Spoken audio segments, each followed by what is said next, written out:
사실 보통 팔자주름, 심술보, 마리오넷 라인 주름이 고민이라고 해도 살펴보면 결국에는 앞광대가 꺼져 있거나 옆볼이 꺼져 있는 경우도 많고, 그로 인해서 아래로 처짐이 심해져 있는 경우도 많습니다.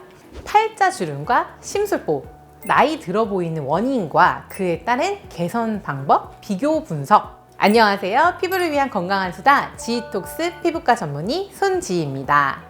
원장님, 저도 한 살 한 살 나이를 먹어가면서 팔자주름과 입가주름이 고민인데요. 팔자주름, 심술보 주름이 특히 나이가 들어 보이게 하는 역할을 하는 것 같아요. 안티에이징에 대한 관심은 요즘 들어 더 핫한데요. 이르면 20대부터 피부 노화를 예방하기 위해 관리를 시작하고, 또 30대부터는 셀프 케어뿐만이 아니라 전문적인 시술을 받는 경우도 늘어나고 있습니다. 사실 팔자주름이나 심술보는 꼭 노화가 아니라 하더라도 해부학적 구조나 생활 습관, 표정 등에 따라서 젊은 분들에게도 고민이 될 수 있는 부위입니다. 팔자주름, 심술보가 해결되지 않는 이유가 뭘까요? 팔자주름이 생기는 원인에 맞게, 또한 현재 심술보, 마리오넷 라인 주름이 생긴 형태에 맞게 시술이 이루어져야 하는데, 팔자주름에는 필러가 무조건 좋다더라, 심술보엔 실 리프팅이 좋다더라 하면서 본인에게 맞지 않는 시술을 한 경우입니다. 각각의 팔자주름이나 심술보의 원인에 따른 분류 방법을 알 수 있을까요? 첫 번째는 피부 처짐, 탄력 저하로 인한 경우입니다. 이 경우에는 고주파 리프팅, 콜라겐 부스터, 스킨 보톡스 등을 추천을 하는데요. 피부가 특히 얇고 약간 덜렁덜렁 거리는 것처럼 뭔가 잘 늘어지시는 분들의 경우입니다. 약간 칼주름이라고 표현하는 것처럼 팔자랑 입가 부위가 마치 아코디언처럼 주름이 겹쳐지게 생기시는 분들도 계시는데요. 이런 경우에는 사실 리프팅이라기보다는 약간 타이트닝에 가까운 그런 탄력 시술들이 필요한 것 같습니다. 결국 얇고 흐물거리는 피부를 탄탄하고 단단하게 만들어주는 게 필요한 거죠. 대표적으로 도움을 받을 수 있는 것이 튠페이스와 같은 고주파 시술이나 주베르, 레디어스와 같은 콜라겐 주사, 그리고 스킨 보톡스입니다. 두 번째는 살집, 지방의 처짐, 늘어짐으로 인한 경우입니다. 지방분해 주사나 초음파 리프팅, 실 리프팅을 추천하는데요. 지방분해 주사, 윤곽 주사 등을 통해서 우선은 볼륨을 줄여주는 것이 도움이 되고, 또 하이프 리프팅이라고 알려진 울세라, 리프테라 등의 도움을 받을 수도 있고요. 결국 늘어지고 처진 지방을 마치 재배치하듯이 앞광대나 옆볼 부위로 이동을 시키는 실 리프팅도 도움을 받을 수 있습니다. 세 번째는 패임, 꺼짐으로 인한 경우입니다. 필러나 콜라겐 부스터의 도움을 받을 수 있는데, 즉 피부의 처짐이나 살집의 늘어짐이 많지는 않고 인중이나 광대 부위의 높낮이 차이, 즉 팔자주름의 양쪽의 높낮이 차이가 많지 않은 경우에는 필러와 같은 볼륨을 채워주는 그런 빈 공간을 채워주는 시술이 도움이 될 수 있습니다. 최근에는 필러 외에도 주베르 볼륨이나 스컬트라, 레디어스 등과 같은 콜라겐 부스터 종류들도 많죠.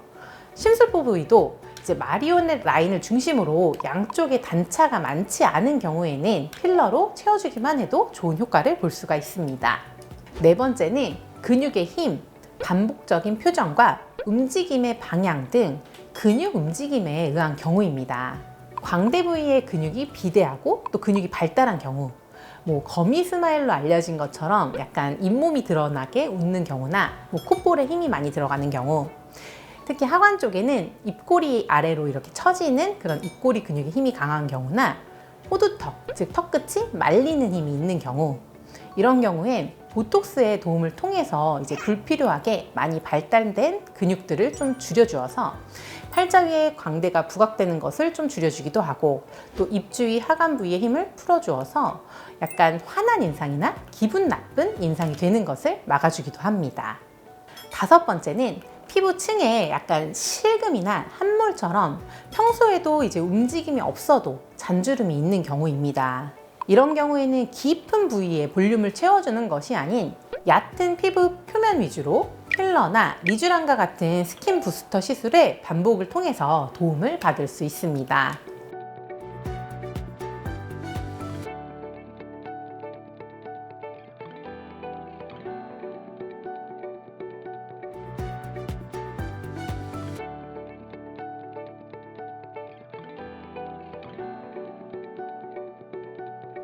필러를 맞았던 부위에 또 맞을 때는 이전에 맞았던 필러를 무조건 녹이고 시술을 하는 것이 좋나요? 사실 팔자주름이나 심술보 부위에 이전에 맞았던 필러가 다른 부위까지 들어간 경우가 있을 수도 있고요. 또 시간이 지나면서 오히려 팔자나 심술보가 더 도드라져 보일 수도 있습니다. 결국 필러를 녹이고 나서 새로 채우는 것이 더 나은 경우도 있습니다. 효과적인 팔자주름 심술보 시술을 위해서 가장 중요한 것은 뭘까요? 결국 전반적인 얼굴의 균형이겠죠.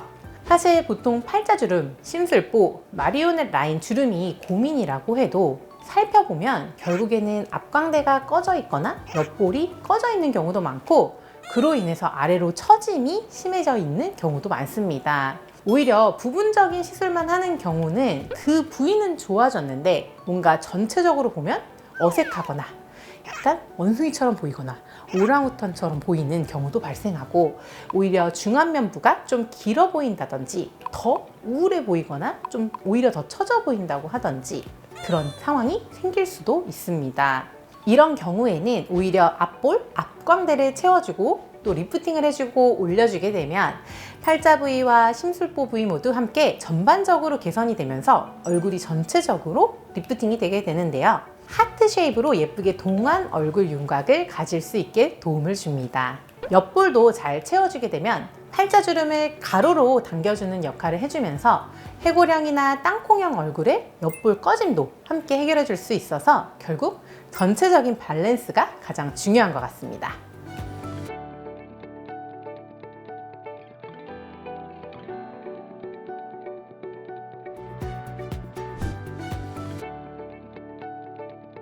나이 들어 보이는 것은 누구나 싫을 수 있습니다.